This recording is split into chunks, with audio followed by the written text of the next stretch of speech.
Fala galerinha do Literaturando, tudo bom com vocês? Eu tô aqui gravando meu primeiríssimo IGTV, nunca gravei IGTV nem no meu perfil pessoal, então espero que dê tudo certo.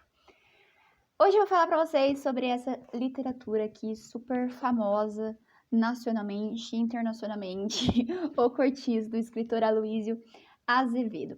Bom, eu não vou falar pra vocês sobre o que a obra se trata, porque, pra ser sincera, não tem algo fixo que a obra se trata. A obra fala sobre o cotidiano de um cortiço, tá? Então, em outras palavras, é como se o personagem principal fosse o próprio cortiço. Por mais que o cortiço seja algo inanimado, o autor consegue aí, de forma genial, preciso admitir, colocar o cortiço como personagem concreto aí, como se fosse o personagem principal na história. Nós vamos ter aí Pombinha, Bertolazza, João Romão, que é o dono do cortiço, a Piedade, o Jerônimo. Vamos ter uma diversidade imensa de personagens, mas nenhum deles vai ocupar o protagonismo da obra. Isso é algo muito interessante. Vamos lá, falando um pouquinho sobre essa obra. Antes de tudo, eu sempre falo pra vocês, sempre bati nessa tecla, sempre vou continuar batendo, que para você entender uma literatura clássica, seja ela brasileira, seja ela estrangeira, você precisa entender o contexto no qual a obra foi escrita, a escola literária no qual ela pertence, qual foi o intuito do autor ao escrever o livro. E o Cortiço, isso é bem claro. O Cortiço você consegue perceber isso mesmo sem estudar muito, tá bom? Mas o que eu vou destacar aqui para vocês? A escola literária do Cortiço, que no caso é a escola naturalista. O naturalismo ele vai surgir aí como uma matriz, uma raiz lá do realismo.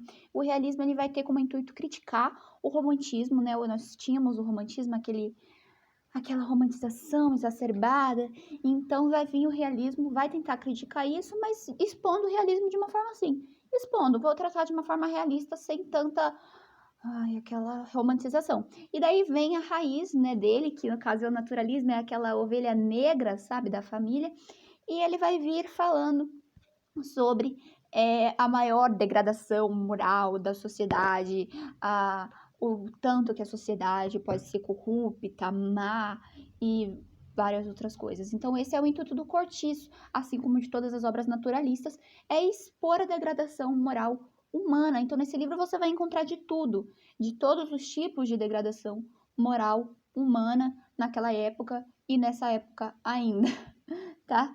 Então, o que eu posso falar tendo isso em base? Qual que é a minha crítica no livro? Qual que foi a minha experiência lendo esse livro? Que o livro é mais um panfleto ideológico do que uma obra literária artística em si. E talvez eu seja muito criticada por estar admitindo isso, mas eu já vou explicar meu ponto de vista para vocês. É o seguinte, tem hora que você lê esse livro e você para pensar que, poxa, o Aloysio não parece que estava a fim de escrever, parecia que ele só estava desabafando as injustiças sociais, só estava expondo as mazelas sociais.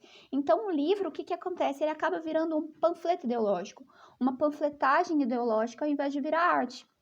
Tanto que depois vai vir aí, vão vir os parnasianos, que no caso os parnasianos, né, escola literária, eu sou muito suspeita para falar, mas os parnasianos eles vão criticar essa inserção tão grande da política e falar assim que a arte está deixando de ser arte. E daí vai vir o lema da escola parnasiana, que é arte pela arte. Mas isso tema para um outro vídeo, não vou falar aqui muito, é porque eu acabo entrando, são muitas raízes do mesmo assunto. Mas o que eu posso falar para vocês é isso. A minha experiência com esse livro foi essa. Mais um panfleto ideológico do que arte em si.